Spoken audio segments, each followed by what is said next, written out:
I stood in the middle of the bustling living room, champagne glass in hand, watching as guests moved around, chatting and admiring the house I had worked so hard to secure. This was supposed to be a celebration, a moment to mark the beginning of a new chapter in my life. Instead, it was turning into my worst nightmare. The laughter and clinking of glasses faded into the background as my mother waved a thick stack of papers in front of me, her voice laced with irritation. "Lisa, stop being so dramatic. Emily needs this more than you do. She has a family to support. You're single. What do you need a whole house for?" Her words hit me like a slap. I stared at the deed she was holding, the very same house deed that should have had my name on it. But it didn't. My name was nowhere to be found. Emily's was. You transferred it to Emily?" My voice trembled, barely audible over the hum of the party. My father, standing beside her with a drink in hand, sighed like he was exhausted by my reaction. "Lisa, don't make a scene. We did what was best for the family." I felt the room closing in on me. The walls, the furniture, even the chandelier I had picked out with so much excitement. It all seemed foreign now, like I was standing in someone else's home. And I was. Emily, my perfect older sister, stood a few feet away, sipping her wine with that smug, self-satisfied look she had mastered over the years.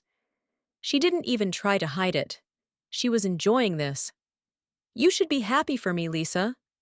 Her voice was light, almost amused, like she was expecting me to congratulate her. I gripped the stem of my champagne glass so tightly, I thought it might shatter.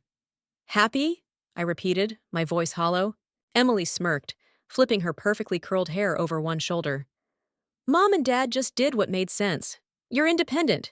You don't need as much as I do." I felt something snap inside me. "I paid for this house." My voice was low but sharp, cutting through the murmur of the party. A few people nearby paused, their conversations faltering as they turned to watch. "Lisa, lower your voice," my mother hissed, stepping closer. "This isn't the time." "Late, not the time?" I let out a bitter laugh. "When exactly was I supposed to find out that you stole my house and handed it to Emily?" My father set his drink down with an irritated sigh. "Lisa, don't be childish. The house is in Emily's name now. That's final." "Final?" My head spun.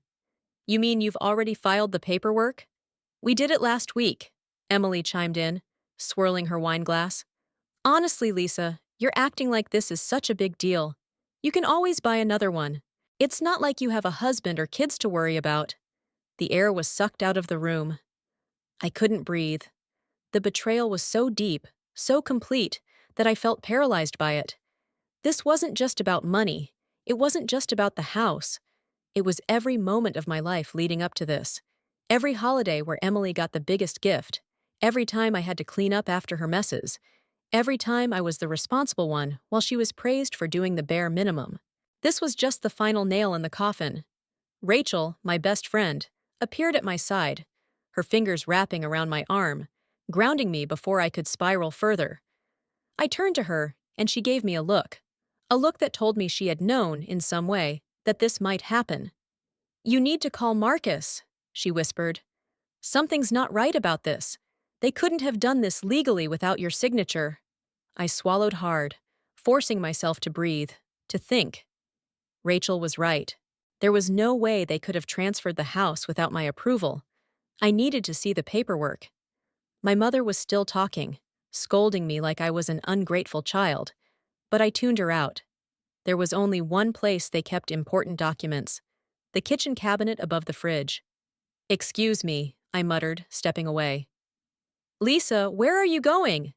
Emily called after me, but I ignored her. The moment I stepped into the kitchen, I found what I was looking for: a folder labeled House Documents, sitting exactly where I had expected.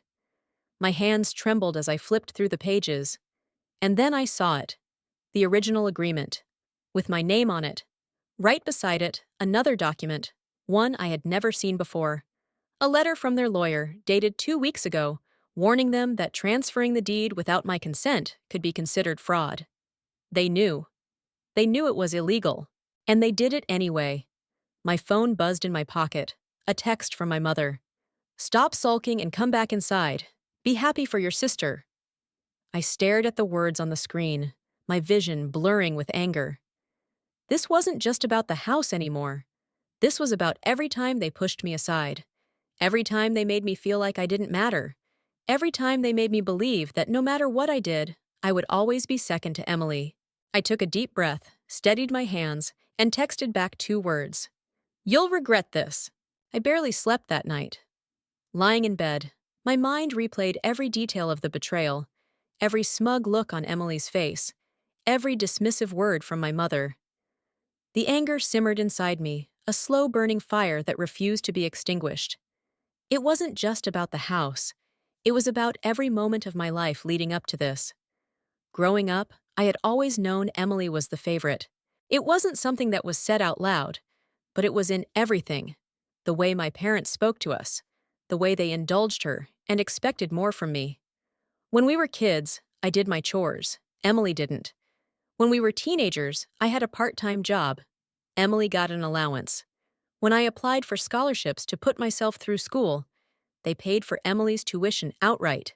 And now, when I had spent years saving for my future, Emily was simply given my dream home, as if my sacrifices meant nothing. The worst part? I let them do this to me. I had spent my entire life trying to prove myself to parents who would never see me as anything more than the responsible daughter, the one who didn't need help, the one they could count on to clean up after Emily's messes. But not this time, not anymore. The next morning, I called in sick to work. I couldn't walk into the hospital, plaster on a fake smile, and pretend that my world hadn't just imploded. Instead, I drove to the only person I knew would be honest with me, Rachel. Rachel had been my best friend since college. She had been there through every late-night shift, every financial struggle, every family disappointment. And unlike me, she had never fallen for my parents' false kindness. I parked in front of her apartment and barely knocked before she opened the door, her eyes scanning my face. "You look like hell," she said, stepping aside to let me in. "I feel worse," I muttered, dropping onto her couch. She handed me a mug of coffee before sitting across from me, arms crossed. "Tell me everything." And I did. I told her about the housewarming party, the moment my mother waved the deed in my face, the way Emily smirked as if I was being ridiculous for expecting anything different. Rachel listened in silence. When I finished, she shook her head. "I hate to say it, Lisa, but I told you so." I let out a humorless laugh. "Yeah, you did." She leaned forward, her voice sharper now. "But what are you going to do about it?" That was the question, wasn't it? For the first time in my life, I didn't want to just move on. I didn't want to be the bigger person. I wanted justice. "I checked the documents last night," I admitted. "I found the original agreement. My name was on it. And I found a letter from their lawyer warning them that transferring the deed without my consent was fraud." Rachel sat up straighter. "Wait, that's huge. That means they knew they were breaking the law." I nodded. "Lisa, you need to talk to a lawyer. Like, yesterday." I hesitated. Taking legal action against my own parents felt unimaginable. But then I pictured Emily walking through my house, making plans to remodel the kitchen, acting like I never existed. I thought about every missed vacation, every sleepless night, every sacrificed moment of happiness I had traded for financial security, only to have it stolen from me. "What? I already texted Marcus," I said, my voice steadying. "I'm meeting him this afternoon." Rachel's lips curled into a smile. "Good." I arrived at Marcus's office a few hours later. Marcus was Rachel's older brother and a real estate attorney. I had met him a few times over the years, but never under circumstances like this. He greeted me with a firm handshake and motioned for me to sit. "Rachel told me what happened," he said, flipping through the documents I had brought. I took a preliminary look and, "Lisa, this is bad." "Bad how?" I asked, my stomach tightening. He glanced up at me. "For them, not for you." For the first time in 24 hours, I let myself breathe. "Explain." Marcus leaned back in his chair. "This is a clear case of fraudulent conveyance. If they transferred the house without your signed consent, they committed real estate fraud. And based on this lawyer's warning letter, They knew exactly what they were doing. I swallowed hard. Fraud. My own parents had committed fraud against me. So what can I do? I asked, my voice quieter now. You have a few options, Marcus said. You can file a civil lawsuit to void the transfer, which would return the house to you. If we can prove financial damages, you could also sue for compensation. And if you want to take it further, I tensed. You could file a criminal complaint. This could actually lead to felony charges. I felt a cold chill run through me. I didn't want my parents to go to jail. Even after everything, I didn't want that. But I did want them to understand they couldn't get away with this. What would you do? I asked. Marcus studied me for a moment before answering. I'd start with the civil suit.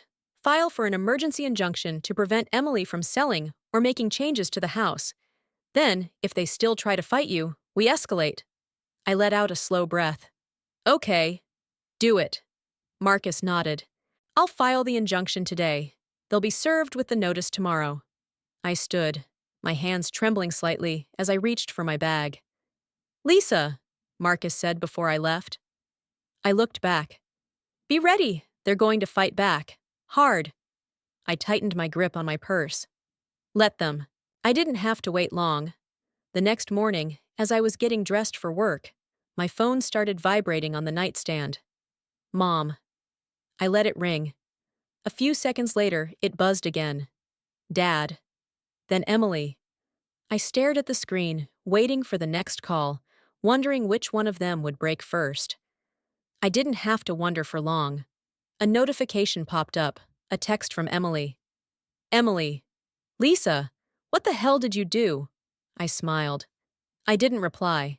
Instead, I grabbed my keys and headed straight to Marcus's office. The moment I stepped inside, Marcus was already on the phone, flipping through a file filled with legal documents. When he saw me, he gave me a quick nod and gestured for me to sit. They've been served, he said as soon as he hung up. I figured, I replied, and they're not happy about it. I figured that too. Marcus leaned back in his chair, rubbing his chin. Lisa, I need to know how far you're willing to take this. Your parents will fight. Emily will fight. Are you ready for that? I didn't hesitate. I want my house back. Marcus nodded. Good. Because legally, we have them cornered. He flipped open the file and tapped on the lawyer's warning letter, the one my parents ignored. This proves they knew what they were doing was illegal. That alone makes this an easy case. Then he pulled out a second document. And this? He smirked. This is our real weapon. I leaned forward. What is it? Your sister took out a home equity loan against the house. I blinked. What? Marcus slid the paper toward me. Emily applied for a $50,000 loan using the house as collateral. The bank approved it under her name because, on paper, she's the owner. I stared at the document, my pulse racing. Emily had been so sure she would get away with this that she had already started spending money she didn't even have. The bank doesn't know the house is under legal dispute, Marcus continued. Once we win, that debt is still attached to her, not you. I let out a slow breath, the pieces finally falling into place.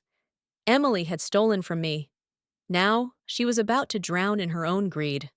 What do we do next? I asked. I filed an injunction, so she can't make any more financial moves until the case is settled. That should stop her from pulling any more stunts. Now, we start negotiations. Negotiations? I scoffed. You think they're going to just hand the house back? No, Marcus said with a grin. But they don't know how much we have on them yet. We let them think they have a chance, and when the time is right, we drop the bomb on them. I leaned back in my chair, finally allowing myself to feel something other than anger. For the first time, I felt something like victory. I didn't respond to any of my family's calls or texts for the rest of the day. Instead, I waited. And right before I went to bed, I got the message I was expecting. Mom, we need to talk. Come over tomorrow morning. I stared at the text, my fingers hovering over the keyboard. Then I smiled and typed back. Me. Sure. See you at 10. I arrived at my parents' house the next morning, stepping into the same living room I had grown up in. My father sat in his usual chair, arms crossed. My mother perched on the edge of the couch, her lips pressed into a thin line. Emily stood by the fireplace, arms folded, looking like she had just swallowed glass. Lisa, my mother started, her voice overly sweet. Why did you do this? We're family. I let out a sharp laugh. Funny, I don't remember you thinking about family when you stole my house. My father sighed. Lisa, be reasonable. We were just trying to do what was best for everyone. I crossed my arms. No. You were trying to do what was best for Emily, as always. Emily scoffed. Oh my God, Lisa, you're so dramatic. It's a house. You can buy another one. I turned to her, my voice like ice. You mean the house you took out a loan on? The one that's going to put you in debt when this is over? Her smirk vanished. My mother's head snapped up. What are you talking about? I pulled the loan document from my bag and tossed it onto the coffee table. Emily took out a $50,000 home equity loan, in her name, using my house. My mother's face drained of color. My father shifted uncomfortably. Emily! She froze.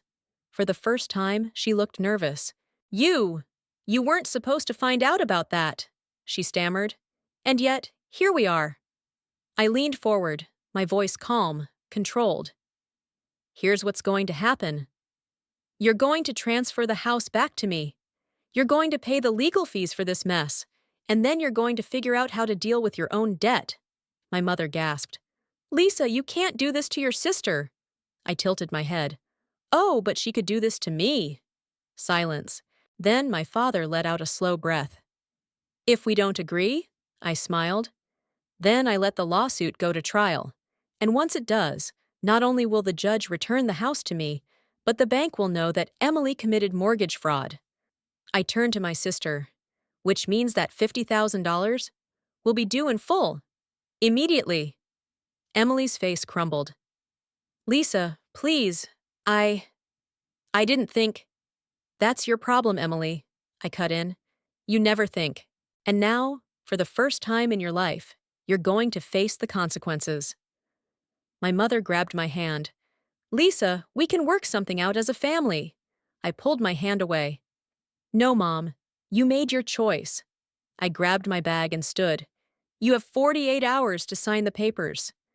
And then, without another word, I walked out. I didn't hear from my parents or Emily for the next 48 hours. Not a call, not a text. And that told me everything. They weren't planning on signing the transfer papers. They were going to fight. So I got ready to fight back. On the third morning, Marcus called. They hired a lawyer, he said, irritation clear in his voice. They're claiming that you gifted the house to Emily, and that you're only suing now because you changed your mind. I almost laughed. That's a bold strategy, considering I have written proof that it was always supposed to be mine. Exactly. Their case is weak, but they're stalling. They think you'll get tired and walk away. They still didn't get it. I wasn't the girl who let them walk all over me anymore. What's our next move? I asked. We escalate. And so we did. The next day, Emily was officially served with a lawsuit. By nightfall, my phone exploded. I ignored the first dozen calls. But when Rachel called, I answered. Your sister is losing her mind, she said before I could speak. She just posted a long rant on Facebook about how you're ruining her life. I snorted. What, because I won't let her steal from me? Pretty much. Also, you might want to check your voicemail. Your mom left you something. I sighed and put her on speaker while I played the message. My mother's voice was thick with forced emotion. Lisa, honey, I don't know why you're doing this. We're family. We need to stick together. Your sister is pregnant, for God's sake. Can't you have a little compassion? I hung up before it finished. So now she's playing the pregnancy card? I muttered. Rachel groaned. Lisa, Emily isn't pregnant. I froze. What? She's lying. I overheard her at a party last month telling someone she never wanted kids. Something inside me clicked into place. Emily had always been the manipulator, but now she was desperate. She knew she was losing. And when people like Emily get desperate, they make mistakes. I was counting on it. The first court hearing was set for 2 weeks later. Emily arrived dressed for war, all in black, her face carefully neutral. My parents were stiff beside her, whispering furiously. I didn't say a word to them. Marcus did all the talking. Your Honor, he said smoothly, we have overwhelming evidence that my client, Lisa, was the rightful owner of this house. The defendants knowingly transferred the deed without her consent, which constitutes fraud. Furthermore, he slid a folder across the table. We have proof that Emily took out a loan against the house without disclosing the ongoing dispute. Emily's lawyer barely looked at the papers before glancing at her. Her face had gone white. Her lawyer hesitated. Your Honor, he said, clearly stalling, we'd like to request more time to review these claims. Marcus leaned forward. We oppose that request. Delays will only worsen my client's damages. The house is still legally contested, and every day, Emily is actively harming Lisa's financial future. The judge frowned. This is a serious matter, he said. A fraudulent transfer is a criminal offense in this state. If the evidence holds, we're looking at felony charges. Emily sucked in a sharp breath. My mother finally understood the gravity of what they had done. Your Honor, Emily's lawyer said quickly, we'd like to enter negotiations for a settlement. And just like that, they caved. But I wasn't finished yet. The negotiations were scheduled 2 days later. My parents and Emily sat across from me at a long wooden table, their lawyer beside them. Emily wouldn't even look at me. My mother, however, still tried. Lisa, sweetie, she started, her voice soft. Do we really have to do this? I leveled my gaze at her. You should have thought about that before you stole from me. The meeting was brutal. Marcus laid out our demands. Emily would transfer the house back to me. Or they would pay for all legal fees. Or they would sign a written statement admitting to the fraud. Emily's lawyer tried to push back. This is too much. Emily has already spent thousands on renovations. We need to negotiate a fair compromise, I cut in. I don't negotiate with thieves. Emily's mouth tightened. Fine, she spat, but I need time to move out. You have 1 week. Emily stormed out, my parents trailing after her. Marcus turned to me. Congratulations, Lisa, you won. I took a deep breath. It didn't feel real. After everything, after years of being second place, I had finally taken back what was mine. But I still had one last move to make. 1 week later, I pulled into the driveway of my house. Emily was standing on the porch, her arms crossed, seething. Behind her, the last of her things were being loaded into a moving truck. Took you long enough, she snapped. I smirked. I wanted to make sure you actually left. Emily rolled her eyes. Whatever, Lisa. I hope you're happy. You won. Oh, I'm just getting started, I said smoothly. Emily's smirk faltered. She had no idea what was coming next. That night, after reclaiming my house, I did something I had been waiting years to do. I told the world the truth. I posted everything on social media. How my family had stolen my house. How they had committed real estate fraud against me. How Emily had taken out a loan using my property as collateral. How they had lied to the court and tried to manipulate me into walking away. And I attached documents. The loan Emily took out. The lawyer's warning letter. The court ruling in my favor. No dramatics, no exaggerations, just facts. And the internet ate it up. Within hours, my post went viral among friends, family, and distant relatives. People were shocked. Friends I hadn't spoken to in years messaged me. Wait, your parents really did that to you? Holy shit, Lisa. I always knew they favored Emily, but this! Your sister is a monster. Even extended family members, the ones who had always pretended not to see the favoritism, finally had to acknowledge the truth. And Emily? She lost it. Within 24 hours, she deleted all her social media accounts. She couldn't handle the shame, but her real problems were just beginning. Remember that $50,000 home equity loan? Now that the house was legally mine again, the bank had no collateral for Emily's debt. And guess what? Since she had lied on the loan application, they called it in immediately, which meant she had one option: pay the $50,000 immediately, which she didn't have, or go into default and destroy her credit. She tried to call me, probably hoping I would somehow help her. I let it go to voicemail. Rachel and I listened to it over coffee the next morning. Lisa, please. I screwed up, okay? But we're sisters. You can't just let my life fall apart like this. Please, help me. I don't know what to do. I smiled, took a sip of my coffee, and deleted the voicemail. She had never helped me, and now she was on her own. As for my parents, their reputation was ruined. Everyone knew what they had done to me. And when my extended family found out they had committed fraud, they turned their backs on them. My mom lost friends. People stopped inviting her to events.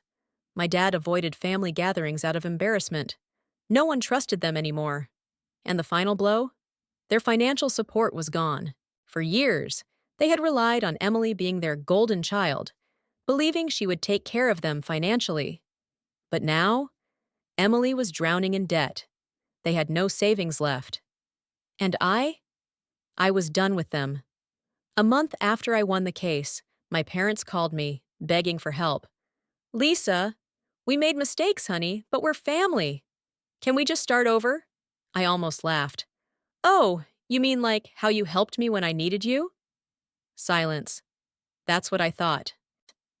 And for the first time in my life, I blocked my own parents' number. It felt amazing. Winning the lawsuit meant more than just getting my house back. It meant I was free. Free from their manipulation. Free from being the second choice. Free to finally live my own life.